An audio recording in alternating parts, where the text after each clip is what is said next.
السلام علیکم ورحمۃ اللہ وبرکاتہ۔ الحمدللہ رب العالمین، الصلاۃ والسلام علی سید الانبیاء والمرسلین، اما بعد۔ قال اللہ تعالی فی القرآن المجید: فاعوذ باللہ السمیع العلیم من الشیطان الرجیم، بسم اللہ الرحمن الرحیم، ویسألونک ماذا ينفقون قل العفو۔ صدق اللہ العظیم۔ اس کائنات میں جس انسان نے جو بھی چیز حاصل کی، جو بھی بات اس نے حاصل کی، چاہے اس میں کامیابی ہو، چاہے اس میں عزت ہو، چاہے اس میں دولت ہو، چاہے اس میں شہرت ہو، چاہے اس میں سستی ہو، کاہلی ہو، اس کائنات کی کوئی بھی چیز جو بھی انسان حاصل کرتا ہے، اس کے لیے اسے اپنا وقت خرچ کرنا پڑتا ہے، اپنا ٹائم اسے دینا پڑتا ہے۔ کوئی بھی ایسی چیز جو انسان حاصل کرے اور اس نے اسے وقت نہ دیا ہو، وہ اللہ رب العزت کے نزدیک، ہماری اسلامی تعلیم کے نزدیک، جس طرح بغیر محنت کے ہم دولت حاصل کرتے ہیں تو اس کو ہم سود میں شمار کرتے ہیں، تو ایسی چیز کا یا ایسی باتوں کا انسان کو فائدہ حاصل نہیں ہوتا۔ اللہ رب العزت نے قرآن مجید میں سورہ البقرہ میں فرمایا: وَيَسْأَلُونَكَ مَاذَا يُنْفِقُونَ قُلِ الْعَفْوَ۔ رسول اللہ صلی اللہ علیہ وسلم کو مخاطب کیا اور فرمایا، کیا یہ آپ سے پوچھتے ہیں کہ کون سی چیز ہم اللہ کے راستہ کے اندر خرچ کریں؟ قُلِ الْعَفْوَ، انہیں کہہ دیجئے کہ تم جو سب سے بہترین چیز ہے، سب سے قیمتی چیز ہے، اس کو اللہ کے راستہ میں خرچ کریں۔ تو آج اگر ہم دیکھیں، آج اگر ہم غور کریں تو ہر انسان کے پاس جو سب سے قیمتی چیز ہے وہ اس کا وقت ہے۔ اللہ رب العزت کے اس لفظ کے اندر یہ لفظ اتنا گہرا ہے کہ اللہ رب العزت نے ہر چیز کو سمو کر ایک لفظ میں بتا دیا کہ جس دور میں جو بھی چیز انسانیت کے نزدیک قیمتی ہوگی، اس میں سے کچھ نہ کچھ حصہ اللہ رب العزت کے لیے دیا جائے گا، تو پھر جا کر جیسے ہم کامیابی حاصل کرتے ہیں، دولت حاصل کرتے ہیں، شہرت حاصل کرتے ہیں، پھر جا کر جب ہم اللہ کے لیے وہ قیمتی چیز خرچ کریں گے تو اللہ رب العزت کی محبت ہمیں ملے گی، اللہ رب العزت کی قربت ہمیں ملے گی اور اس کی رحمتیں ہمیں ملیں گی۔ وَيَسْأَلُونَكَ مَاذَا يُنْفِقُونَ قُلِ الْعَفْوَ، انہیں کہہ دیجئے جو سب سے بہترین چیز ہے اس کو خرچ کرے۔ علامہ اقبال رحمہ اللہ کہتے ہیں،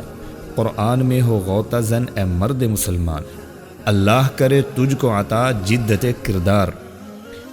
جو حرف قل العفو میں پوشیدہ ہے اب تک،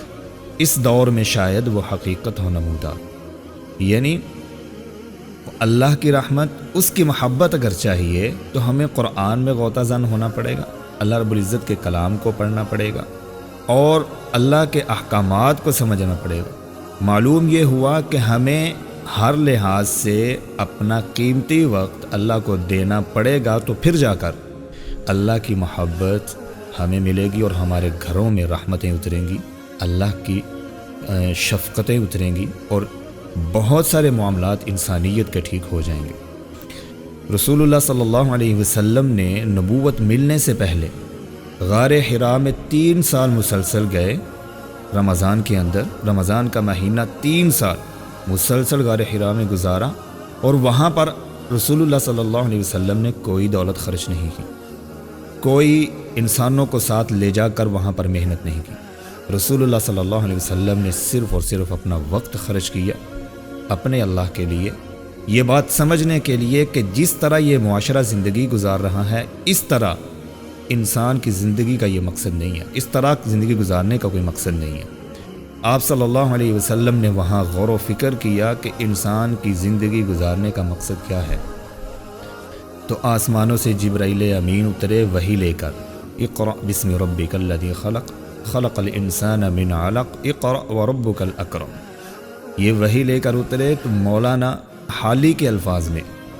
کیا خوبصورت بات وہ کہتے ہیں، اتر کر حرا سے سوئے قوم آیا، اتر کر حرا سے سوئے قوم آیا، اور ایک نسخہ کیمیا ساتھ لایا، مسے خام کو جس نے کندن بنایا، کھرا اور کھوٹا الگ کر دکھایا۔ جب ہم اللہ رب العزت کو وقت دیں گے، اس کے احکامات کو وقت دیں گے، جس طرح ہم دنیا کی ساری چیزوں کو، ساری باتوں کو، سارے کاموں کو حاصل کرنے کے لیے ہم انہیں وقت دیتے ہیں، جو آج کل بہت قیمتی ہے اور ہر انسان کے نزدیک قیمتی ہے، یہ جب ہم اللہ رب العزت کو دیں گے تو پھر ہمیں پتہ چلے گا کہ کھرا کیا ہے اور کھوٹا کیا ہے۔ کھرا اور کھوٹا الگ کر دکھایا۔ رسول اللہ صلی اللہ علیہ وسلم نے وقت دیا تھا۔ آپ صلی اللہ علیہ وسلم جب عبادت کرتے تو حتی تورمت قدمہ، حضرت ابو ہریرہ رضی اللہ عنہ بیان کرتے ہیں کہ آپ کے پاؤں کے اندر سویلنگ ہو جاتی، یعنی آپ کے پاؤں میں سوجن پڑ جاتی۔ عبادت کا عالم یہ تھا۔ پاؤں میں سوجن پڑنا یہ تھوڑے وقت میں کبھی نہیں ہوتا، اس کے لیے بہت سارا وقت درکار ہے۔ امی عائشہ رضی اللہ عنہا نے فرمایا، یا رسول اللہ صلی اللہ علیہ وسلم، غفر اللہ لک ما تقدم من ذنبک وما تأخر، کیا اللہ رب العزت نے آپ کے اگلے اور پچھلے سارے گناہوں کو معاف نہیں کر دیا؟ آپ تو پاک دامن ہیں، آپ تو مقدس اور مطہر ہیں، تو پھر عبادت میں یہ عالم کیوں؟